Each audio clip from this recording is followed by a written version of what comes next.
আসসালামু আলাইকুম। Welcome to success private centre. সঙ্গে আছে আমি মোহাম্মদ আমিনার Rahman. Today our topic is sentence. So I will discuss about sentence. So let start. Today we know what is sentence, parts of sentence and classification of sentence. At first we know what is sentence. Sentence হচ্ছে এক বা একাধিক word একত্রে পাশাপাশি বসে যখন মনের ভাব প্রকাশ করে তখন তাকে বলা হয় সেন্টেন্স। তাহলে সেন্টেন্স কি? সেন্টেন্স হচ্ছে এক বা একাধিক ওয়ার্ড একত্রে পাশাপাশি বসে যখন অর্থপূর্ণ মনের ভাব প্রকাশ করে তখন তাকে সেন্টেন্স বলে। জেসি নেসফিল্ড বলেছেন, এই combination of words that makes a complete sense is called a sentence. অর্থাৎ যে শব্দ সমষ্টি একটি পরিপূর্ণ অর্থ প্রদান করে তাকে সেন্টেন্স বা বাক্য বলে।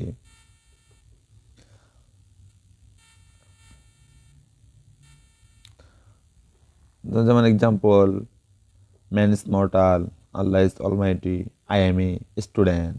তাহলে এখানে সেন্টেন্স হয়েছে এগুলো অনেকগুলো ওয়ার্ড বা একের অধিক ওয়ার্ড একত্রে পাশাপাশি বসে একটা সম্পূর্ণ অর্থ প্রকাশ করছে, এই কারণে আমরা এদেরকে সেন্টেন্স বলতে পারবো। কিন্তু এই ওয়ার্ডগুলি যখন একত্রে পাশাপাশি বসবে কিন্তু সম্পূর্ণ অর্থ প্রকাশ করতে পারবে না তখন তাকে সেন্টেন্স বলা যাবে না। যেমন আমরা দেখি আই এম এ স্টুডেন্ট, এটা হচ্ছে একটি সেন্টেন্স, কিন্তু ওই ওয়ার্ডগুলো যখন এ এম স্টুডেন্ট আই লিখব তখন এটা কোনো অর্থ প্রকাশ করতে পারবে না, এই কারণে এটা সেন্টেন্স হবে না। It's not a sentence. আমরা কথা বলার সময় কখনো কখনো একটি শব্দ ব্যবহার করেও আবার মনে ভাব প্রকাশ করি। আমরা জেনেছি ইতিমধ্যে যে সেন্টেন্স হচ্ছে এক বা একাধিক ওয়ার্ড একত্রে পাশাপাশি বসে যখন একটা অর্থপূর্ণ মনে ভাব প্রকাশ করে তখন তাকে সেন্টেন্স বলি। একের অধিক ওয়ার্ড মিলে যেমন সেন্টেন্স হতে পারে, একটি ওয়ার্ড দিয়েও তেমন কিন্তু সেন্টেন্স হতে পারে।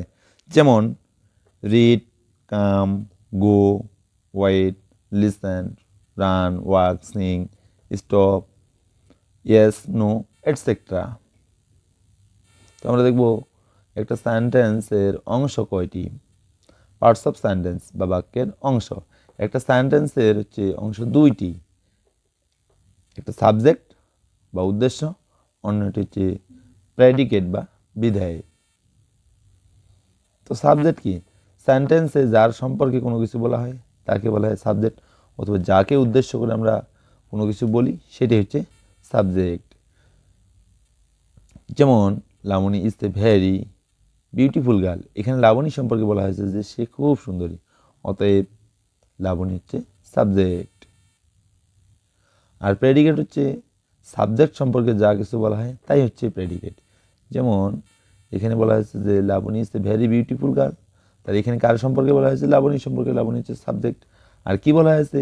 সে খুব সুন্দরী মেয়ে, তাহলে is a very beautiful girl এটি হচ্ছে আমাদের এখানে প্রেডিকেট। তো সেন্টেন্সকে সাধারণত দুইটি শাখায় ভাগ করা যায়। একটা হচ্ছে ক্লাসিফিকেশন অফ সেন্টেন্স বা অর্থভেদে সেন্টেন্স, আর একটা হচ্ছে কাইন্ড অফ সেন্টেন্স বা গঠনভেদে সেন্টেন্স। তো অর্থভেদে সেন্টেন্স হচ্ছে 5 প্রকার। আজকে সুন্দর আমরা এই 5 প্রকার সেন্টেন্স নিয়েই আলোচনা করব। তো প্রথমে হচ্ছে 1 নম্বরে অ্যাসার্টিভ সেন্টেন্স, 2 নম্বরে ইন্টারোগেটিভ সেন্টেন্স, 3 নম্বরে ইম্পারেটিভ সেন্টেন্স, 4 নম্বরে অপটেটিভ সেন্টেন্স, 5 নম্বর হচ্ছে এক্সক্লামেটরি সেন্টেন্স। তো এই আমাদের 5 প্রকার সেন্টেন্স। এই 5 প্রকার সেন্টেন্স সম্পর্কে যদি আমাদের একটা ক্লিয়ার ধারণা থাকে, আমরা এবং যে কোনো সময়ে যে কোনোভাবে এই 5 প্রকার সেন্টেন্স কি তা নির্দেশ করতে পারি, ধরতে পারি, তাহলে আমাদের বেসিক গ্রামার আরও অনেক ইজি হবে। তো দেখি এখন আমাদের অ্যাসার্টিভ সেন্টেন্স হচ্ছে বিবৃতি বা বর্ণনামূলক বাক্য। যে সেন্টেন্স দ্বারা কোনো বিবৃতি বা বর্ণনা প্রদান করা হয় তাকে বলে অ্যাসার্টিভ সেন্টেন্স। যেমন এক্সাম্পল দেখি, everybody loves flower, Nila is a beautiful girl, the moon shines at night, the boys play football, Tuhin is reading a novel, he goes to school. তাহলে এখানে প্রত্যেকটা সেন্টেন্সেই কী করছে? তারা বিবৃতি বা বর্ণনা প্রদান করছে। এবং অ্যাসার্টিভ সেন্টেন্সের স্ট্রাকচার হচ্ছে সাবজেক্ট প্লাস মূল ভার্ব প্লাস অবজেক্ট। তো ইন্টারোগেটিভ সেন্টেন্স যে সেন্টেন্স দ্বারা কোনো প্রশ্ন জিজ্ঞেস করা হয় তাকে বলা হয় ইন্টারোগেটিভ সেন্টেন্স বা প্রশ্ন সূচক বাক্য। যেমন হোয়াট ইজ ইউর নেম, তোমার নাম কি? Can you speak English thoroughly, তুমি কি ইংরেজি পুরো মতো বলতে পারো? হোয়াট ডু ইউ ওয়ান্ট, তুমি কি চাও? Are you going to school today? Where are you come from? Do you study regularly? তাহলে এগুলো প্রত্যেকটা সেন্টেন্স দ্বারা আমাদের কি প্রশ্ন জিজ্ঞেস করছি। আর এখানে আমাদের বলে রাখা ভালো যে ইন্টারোগেটিভ সেন্টেন্স আমরা সহজে চিনবো। চিনার উপায় হচ্ছে যে সকল সেন্টেন্সের শেষে প্রশ্নবোধক চিহ্ন থাকবে তারাই হচ্ছে ইন্টারোগেটিভ সেন্টেন্স। তাহলে এই সেন্টেন্সগুলো আমরা লক্ষ্য করলে দেখি প্রত্যেকটা সেন্টেন্সেরই শেষে কি প্রশ্নবোধক চিহ্ন রয়েছে। তাহলে এগুলো হচ্ছে আমাদের ইন্টারোগেটিভ সেন্টেন্স।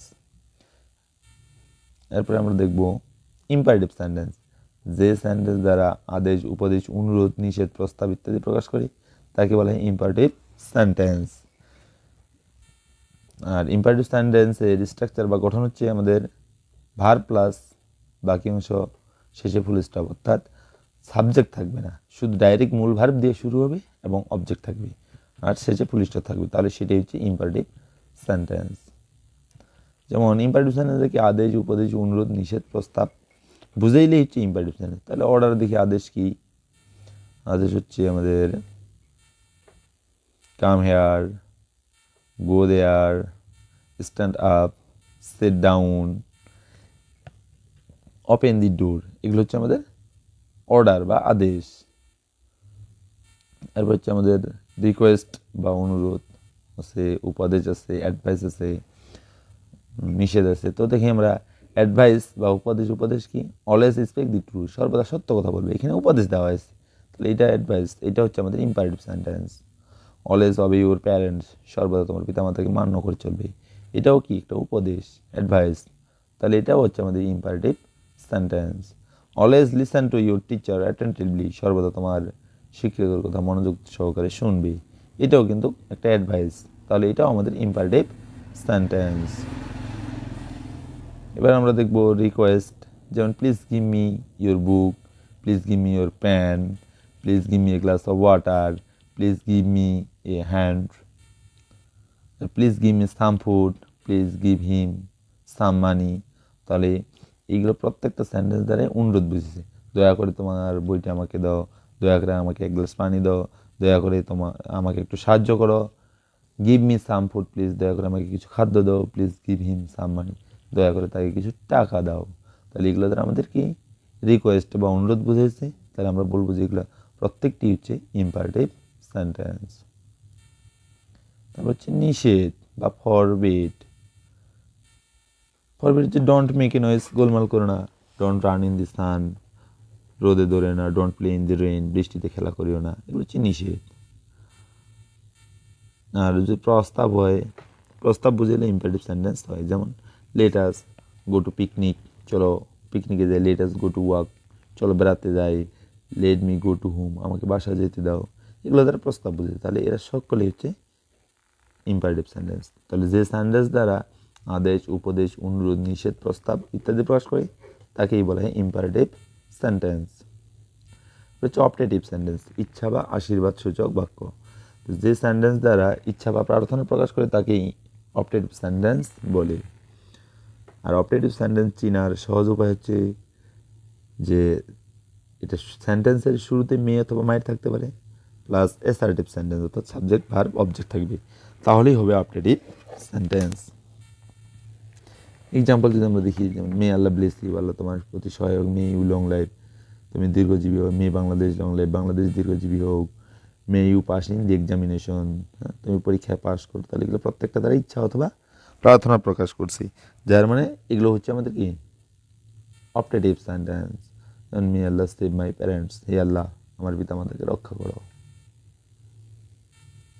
আর হচ্ছে এক্সক্লামেটরি সেন্টেন্স, যে সেন্টেন্স দ্বারা মনের আকস্মিক ভাবে, যেমন আনন্দ, দুঃখ, বেদনা, আশ্চর্য, হর্ষ, বিষাদ ইত্যাদি প্রকাশ করতে পারে, তাকে বলে এক্সক্লামেটরি সেন্টেন্স।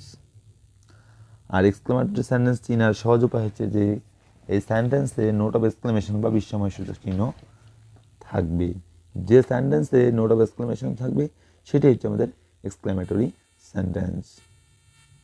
যেমন example, what a beautiful bird it is, কি সুন্দর পাখি।